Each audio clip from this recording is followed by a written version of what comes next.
அம்புஜம். சுவாமி. உட்கார் உட்கார்.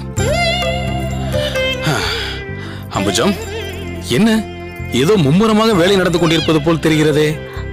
ஆம் சுவாமி, நம் அகத்து குழந்தை கோபாலகிருஷ்ண விக்கிரகத்திற்காக இந்த மெத்தை தலையணையை உருவாக்கி கொண்டிருக்கிறேன். ஓ, அற்புதமான சேவை. எங்கே அந்த தலையணையை அந்த தொட்டிலில் வைத்து சரியாக உள்ளதா என்று பார்.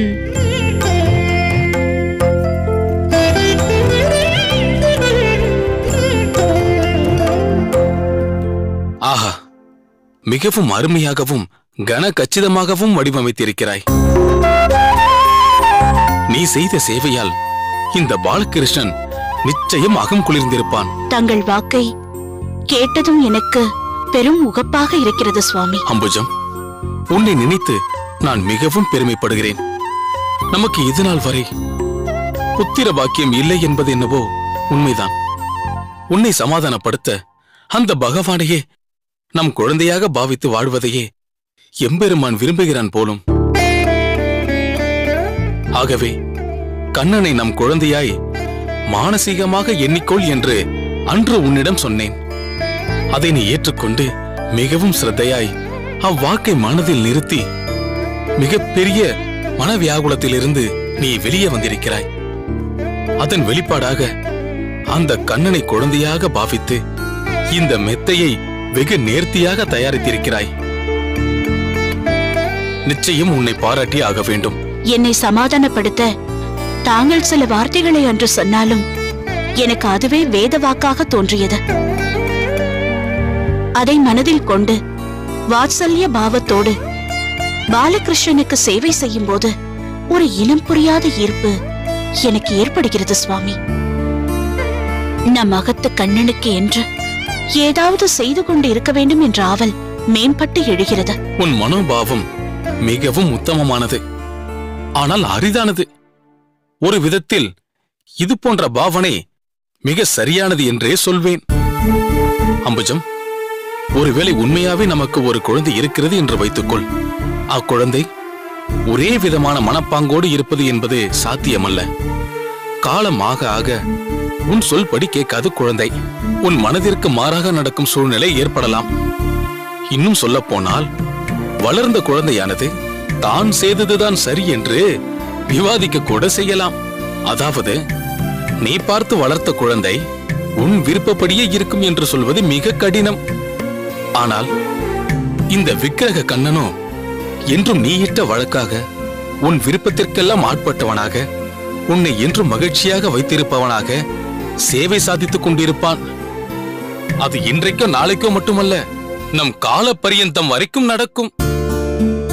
பகவானுக்கு அச்சுதன் என்ற ஒரு திருநாமம் உண்டல்லவா? அதற்கு என்ன பொருள்? சுதன் என்றால் மாறுபவன், அச்சுதன் என்றால் என்றும் மாறுபடாதவன், தன் வார்த்தையிலிருந்து சற்றும் பிறளாதவன், சத்திய சங்கல்பன் என்று பொருள். நாம் எப்படி அவனை பாவிக்கிறோமோ அப்படியே நிலை நின்று நம் அபிலாஷைகளை நிறைவேற்றி தருபவன். அது நம் கோயில் மடப்பள்ளி சிப்பந்தி ராகவனை பற்றித்தான் பேசிக் கொண்டிருந்தேன். ஏன், என்னவாம் அவனுக்கு? என்னவோ அகத்துக்காரியுடன் தகராறு போலிருக்கிறது. வாய் வார்த்தையோடு நிறுத்தாமல் கை நீட்டி அவளை அடிக்க வேறு செய்திருக்கிறான். அதை அடியேனிடம் நியாயப்படுத்தி வேறு பேசுகிறான். அது மட்டுமல்லாமல் பித்தளை பாத்திரங்களை அங்கேயும் இங்கேயும் அலட்சியமாக உருட்டுகிறான். 2 பாத்திரங்கள் நசுங்கியும் போய்விட்டது. பாசிப்பருப்பு ஊற வைத்திருந்ததையும் இடறி கொட்டிவிட்டு பிறகு திருத்திருவன வழிக்கிறான். சகதர்மணியை அடித்த கோபத்தை மடப்பள்ளியிலும் காட்டுகிறான். ஏன் அப்படி நடந்து கொள்கிறான் அவன்? சகதர்மணியை கை நீட்டி அடிப்பது என்பது தகாத செயலாயிற்றே. அடித்தது மட்டுமல்லாமல் அவளை அவளுடைய பிறந்தகத்திலேயே கொண்டு போய் விட்டுவிட்டு பெற்றவர்களையும் சகட்டுமேனிக்கு ஏசி இருக்கிறான். ஏதோ கோபம் மனஸ்தாபம் என்று இருந்தாலும் இப்படியா சுவாமி நடந்து கொள்வது? இப்படிப்பட்டவனிடம் அடியேன் எப்படித்தான் வேலை வாங்குவது சுவாமி? தெய்வவாரி, கிரகஸ்தாசிரம தர்மத்தில் பொறுமை மிகவும் அவசியம். எடுத்தோம் கவிழ்த்தோம் என்று ஒரு காரியத்தை செய்யக்கூடாது. இவனையே நம்பி கைப்பிடித்து வந்தவள் மனம் நோகும்படி நடத்துவது, அதை தாண்டி கை நீட்டி அடிப்பது சற்றும் ஏற்றுக்கொள்ள முடியாத விஷயம்தான். அவள் தவறே செய்திருந்த போதிலும் அவளே அதை உணரும்படி செய்வதுதான் புத்திசாலித்தனம்.